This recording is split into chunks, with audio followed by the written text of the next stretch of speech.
Hi, I'm Francisco J. Colaico, and welcome to Peaceabilities. Peaceabilities is about your ability to manage your 1 peso and the ability of your peso to work for you. This is the first of a 3-DVD series presented by the Colaico Foundation in promoting financial literacy for everyone. More power and prosperous wishes to all. In our market-driven economy, it's our obligation to build wealth over our lifetime, generate enough resources so that we can be financially independent and share our bounty with our community. Obligasyon ho natin to, hindi an option. No one can share what he doesn't have. We cannot share what we don't have. Our first obligation is to make ourselves financially secure. How do we do that? Financial security depends very heavily on your chosen lifestyle.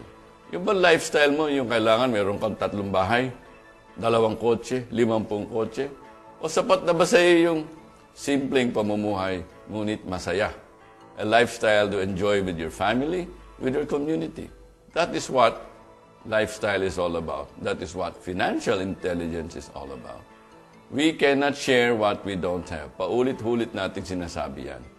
Dahil ang importante sa atin, matuto tayong magpalago. Obligasyon ho natin yan.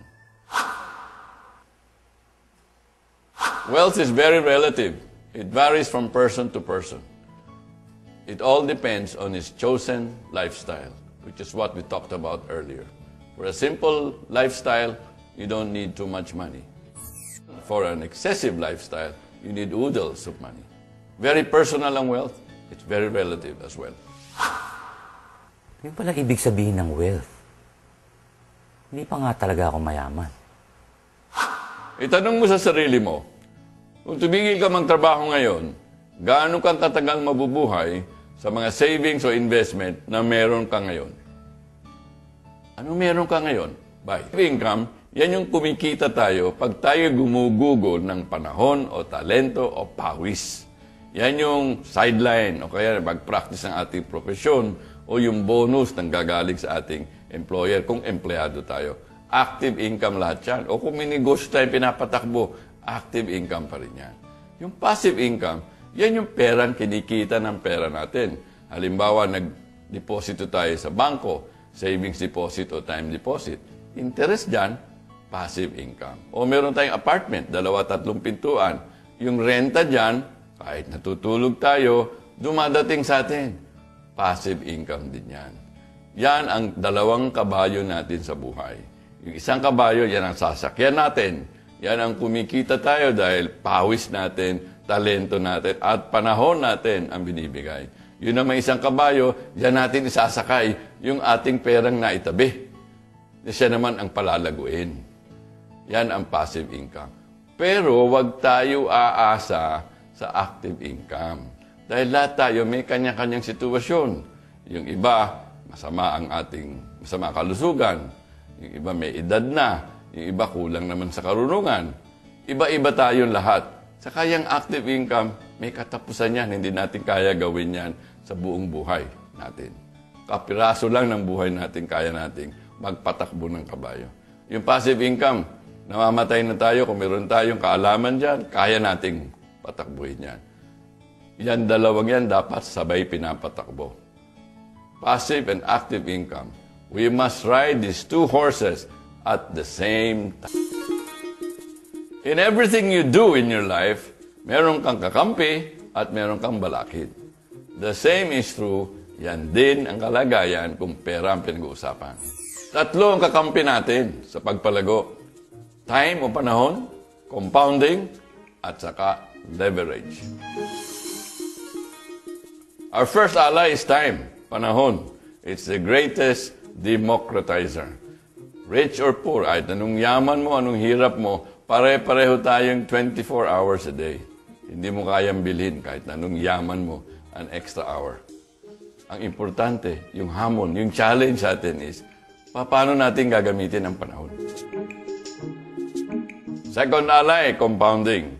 Pag sinabay mo sa time yan, yan ang magpapalago. Ang ibig sabihin ng compounding, leave your money alone. Bayaan mo siyang lumago. Let it roll. Lahat tayo, kaya natin siguro mag-save ng 30 pesos per day. 1,000 pesos a month yan. 1,000 buwan-buwan. Pag yan, nasimulan natin, yung 1,000 a month, lalago in 40 years to 97.4 million pesos. Yan at 20% per year. Magkano lumabas sa bulsa natin in 40 years? 480,000. Magkano ang potential yaman natin? 97.4 million. Masama pa ba yan?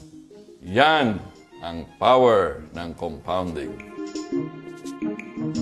Our third and last ally is leverage. Ito yung tinatawag nating panikwas sa Tagalog. Ang ibig sabihin niyan, tamang pag-utang, good debt. Pag ang utang ginamit sa tamang paraan, meaning kaya nating bayaran yung interest at ilalagak natin sa tamang paraan, nakikita na higit sa interest, yan ay good debt. Ang ginagawa sa atin yan, nagpapalawak sa ating kapital. Leverage is also, ang ibig sabihin din yan, yung babakas tayo. Nakikibakas tayo sa bawat isa. Kagaya ng pooling ng ating resources. Parang kooperatiba. Natututo tayo sa mga iba-ibang bagay at mas importante, napapalaki natin yung kakayahan nating kumita. Yan ang leverage. The power of leverage. Ang kagandahan nito, all these three allies, time or panahon, compounding at leverage, are available to all of us. Just as there are allies, there are obstacles or enemies in wealth generation. 5 ang kalaban natin sa pagpalago ng pera. Inflation, procrastination, bad spending habits, culture and tradition, taxes. Ang unang balakid, inflation. Inflation or inflasyon, yan ang pagtaas ng presyo ng mga bilihin, ng mga pang-araw-araw natin pangailangan, gaya ng bigas, asukal, gasolina, at iba pa. Ang inflation, yan ang pagtaas ng presyo. Kung kaya noong 2006, according to NEDA, inflation was 6%. Yung nabibili mong 100 pesos noong beginning January 1, 2006, ay noong 2007, January 1, ay 106 pesos na ang presyo. Hindi mo na mabibili ng 100. Yun ang inflation. Ngayon, kung ikaw naman ay nag-impok sa savings deposit ng 100 pesos noong January 1, 2006, at ang interest niya ay 2%, at the end of the year, January 1, 2007, yung pera mo lumago sa 102. Ang inflation, 106. Hindi mo pa rin kayang bilhin yung 100 pesos na nabili mo noong January 1 in 2006. Bibilin mo pa ba? Bibilin mo pa yan. Dahil yan ang mga kailangan mo pang araw-araw. Kaya, ang inflation dapat talunin. Dapat ang investment mo kikita ng mas mataas sa antas ng inflation. Mukhang 1% lang kikitain ng pera ko. Di halos wala rin kinikita yung impok ko. Ang pangalawang kalaban natin sa pagpalago ay yung procrastination. Ito yung pagpapabukas, yung manyana. Yung ating pinag-usapan na 1,000 a month, kung magsisave ka for 20 years, at sabihin mong tuloy-tuloy ang savings mo for 20 years, at 20%, lalago yan sa 2.4 million pesos. Pero kung ipagpaliban mo na 1 taon yan, na-invest na 20 years and 19 years lang ang magamit mo, malulugi ka ng 460,000. Yan ang mawawala sa iyo sa pagpapabukas mo. Natin ipagpabukas pa ang pagpapalago. Gawin na natin ngayon. Ang isa pang hadlang sa ating pagpapalago ng pera ay yung ating bad spending habits. Ito yung ating masamang ugali na napapabili tayo o bili tayo ng mga bagay na hindi natin kailangan. Kadalasan nga, napapabili tayo biglaan. Na-attract tayo dun sa, buy one, take one, 70% off. Napapabigla tayong gumastos kahit hindi natin kailangan. Ang solusyon, sundin natin ang patakaran na buy only when we need. Planuhin natin ang ating pamimili. But buy the best that we can afford. Meron tayong mga kostumbre at mga tradisyon na hindi natin maiwasan. Yan ang isa pang balakid o kalaban sa ating pagpapalago ng pera. Mahirap, pero kaya. Gaya ng mga overseas Filipinos. Pag uwi, anong kailangan gawin? Kailangan may pasalubong. Kailangan may balato. Halos lahat ng miyembro ng barangay nag-aantay ng balato. Yun naman mga naiwan, kailangan, pag may binyag, kailangan may party. May first year party, birthday. May 7th year birthday party. May 18th year birthday party. Napakadaming party. At saka alam nyo ba, there are 770 fiestas sa Pilipinas. As I speak now, 2 sigurong fiesta nangyayari sa araw na to. Ano nangyayari? Umuutang tayo para makapaghanda at mabuksan ang ating mga tahanan para sa lahat ng bisita ng ating barangay. Yan ang mga tradisyon na sana maganda kung kaya ng bulsa. Ang solusyon, pag-usapan ng pamilya ang lahat ng bagay tungkol sa pera. Ano ba ang tunay na kalagayang pinansyal nila? Ano ang kaya nila? Anong hindi nila kaya? Because money is a family matter. Ang huli at panglimang hadlang natin sa pagpapalago ng pera ay buwis or taxes.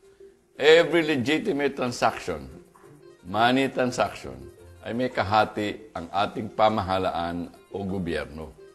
Ito ay isang realidad na dapat nating tugunin. Yung ating pinag-usapan, halimbawa, nag-save ka ng 100 pesos sa savings deposit. After 1 year, lumago by 2 pesos, 102 pesos na. Yang 2 pesos na kinita mo, merong kukuhanin ng gobyerno na buwis na 20%. Halimbawa, yung ating pinag-usapan, nag-save ka ng 100 pesos for 1 year, nilagay mo sa savings deposit. Ang kita, 2% interest. Kumita ka ng 2 pesos after 1 year. Sa 2 pesos na yan, makakaltasan ng buwis yan ng 20%. Ang neto sa'yo, 1 peso and 60 centavos. Yan ang nagpapatunay na ang buwis ay nakakaapekto sa ating pagpapalago ng pera. Recognizing and accepting all these obstacles, inflation, procrastination, bad spending habits, culture and tradition, taxes, is half the solution to your problem.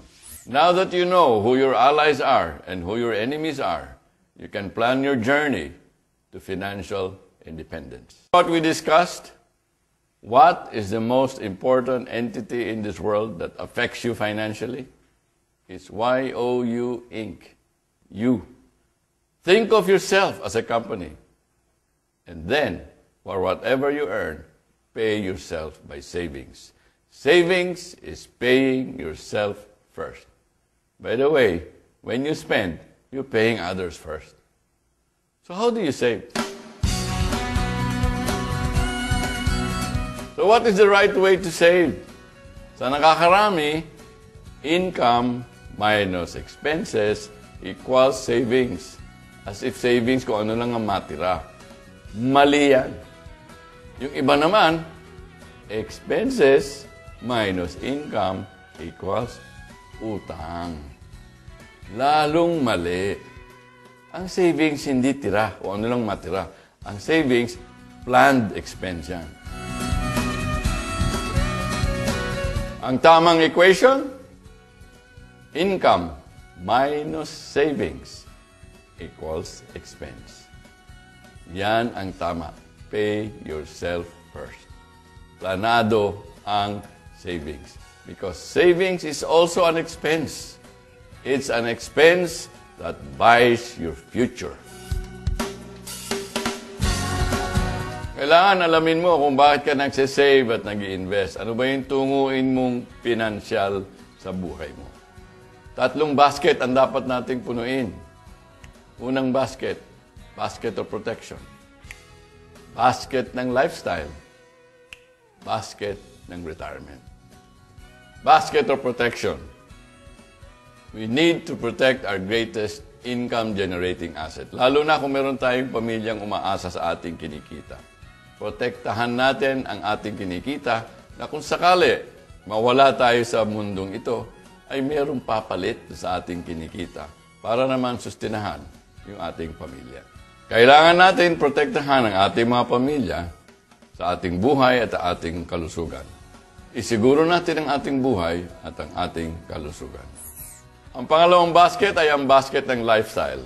Dito, para masiguro natin ang antas ng ating pamumuhay, ay dapat meron tayong sufficient reserves for emergencies in our lives. Yung ating pamamahay at yung ating edukasyon ng ating mga anak. Pangatlo, ito ang matagalang pangangailangan natin. Ang basket ng retirement. Ito yung dadatnan nating lahat na pag hindi na tayo nakakapagtrabaho. You may forget everything that I've said so far, but not this one. Ito yung ating life rule na dapat nating sundin. The 80-20 rule. Ang ibig sabihin nito, live within 80% of what you earn. And the 20% is what you pay yourself. Yan ang bayaran mo sa sarili mo. Yan ang gagastusin mo pambili ng iyong kinabukasan. Para malaman mo ang kalagayan mo, ilista mo lahat ng gastusin mo ngayon. Lahat ilista mo. At alamin mo, bawat isa, yan ba yung need o yan ba yung luho? Yung need, yung pag hindi mo makuha, maapekto ang buhay mo. Yung want, pag hindi mo makuha, walang epekto sa buhay mo. Isa-isahin mo yan at siguraduhin mo na 80% ng kinikita mo ay sapat na pangtustos ng needs na yan. Remember, active income may only be spent for needs. Passive income may be spent for wants and to grow our wealth. In summary, it is your obligation to build wealth over your lifetime. Financial literacy is key to this success. But financial literacy is not about numbers. It's all about mindset.